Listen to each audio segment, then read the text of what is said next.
I have to tell you, the rights for Coffin Joe right now are a little bit twisted. I guess there was someone who was watching the rights for Latin America and for worldwide of his likeness and his movies are remake rights and whatever.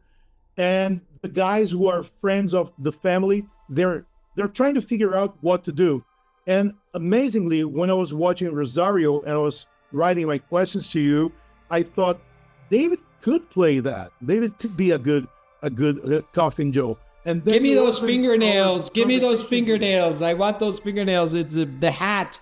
I could do it, but I truly think if we did one, there would have to be the American or like an adaptation where like I'm playing, his character. But I would love to come to Brazil. I would love to make it with a real Brazilian actor who's got that gravitas. What was it about Rosario that made you want to be part of it? Because you become sort of the champion of so many low budget horror movies. So what was it about this one in particular? The air fryer.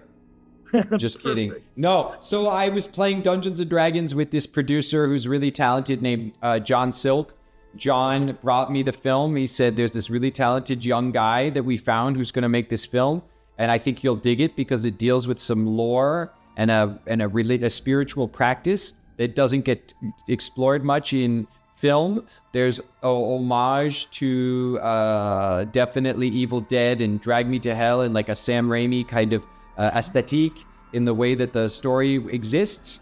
And to me, like I just said a moment ago, like exploring more stories from different cultures and representing people from different, realities is so vital, especially with the times we're living in right now, where a lot of people in power want us to believe that people who come from a different place, practice different religions, maybe found their home of choice in a different way. Maybe they weren't native born. Maybe they immigrated. Maybe they're wanting to exist in multiple places over the course of their lives. These people in power trying to villainize that and separate us. And with power of cinema, we could see how similar we are and how much we have in common and how much there is a shared experience. And at the end of the day, this is a film about death, about losing the people we love, letting go of our ancestors and our, the people who came before us.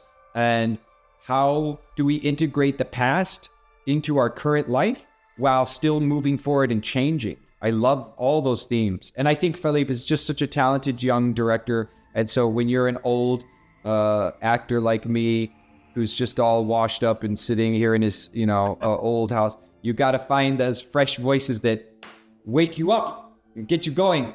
It's cool that my list of questions here mostly are, do you keep tabs on foreign horror productions? So we're speaking the same language. Oh man, you see what's happening right now in Southeast Asia with horror, what's going on right now with the filmmakers coming out of Indonesia, South America, Latin America. You've got filmmakers coming out of the woodwork from, you see really challenging, scary Eastern European filmmakers who are really taking risks.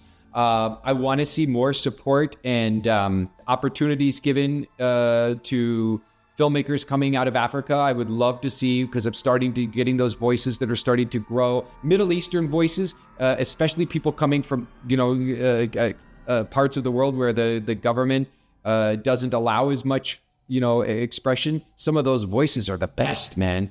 I love it. I think that it's a unifying thing. We all are horror nerds, whether we speak the same language, whether we come from the same country or not. There's this, when people see the light in each other's eyes and how much they love, Dracula or the Mummy or the Wolfman or whatever it might be, they go, oh yeah, I'm one of you. You're one of me. So you think that's the glue that makes the audience finding horror so fascinating? The ability of communicating without, speaking without the language barrier? Is that it? Yeah, because when you watch a film powerfully, like let's see, you watch the Spanish language, the Mexican Dracula from 1931. Yeah. It's a powerful, beautiful film. The performances are, I'm not going to say better than the Todd Browning film. They're just different films. They're very important films, but they're very different films. And as an English speaker, my Spanish sucks. So I'm watching a film where I'm not paying attention to the subtitles as much as I might be paying attention to, let's say there's a film that comes on like Only Tigers, or something like this. Any of these amazing films where you go, Where Evil Lurks, etc., etc., and you're like watching this movie and you go, That's a great.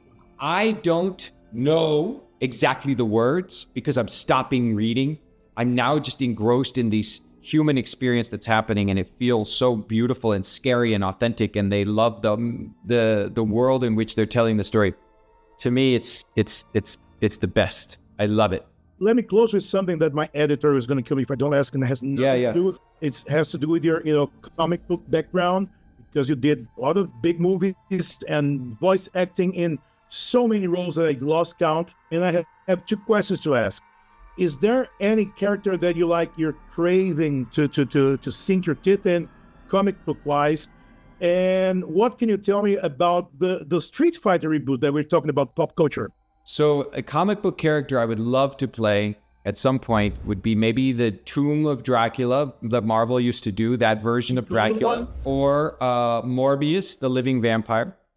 And then I will do an interview with you next year, and we could talk all about Street Fighter. That's perfect. That's all good. That's all good. Depois de tudo que eu sacrifiquei.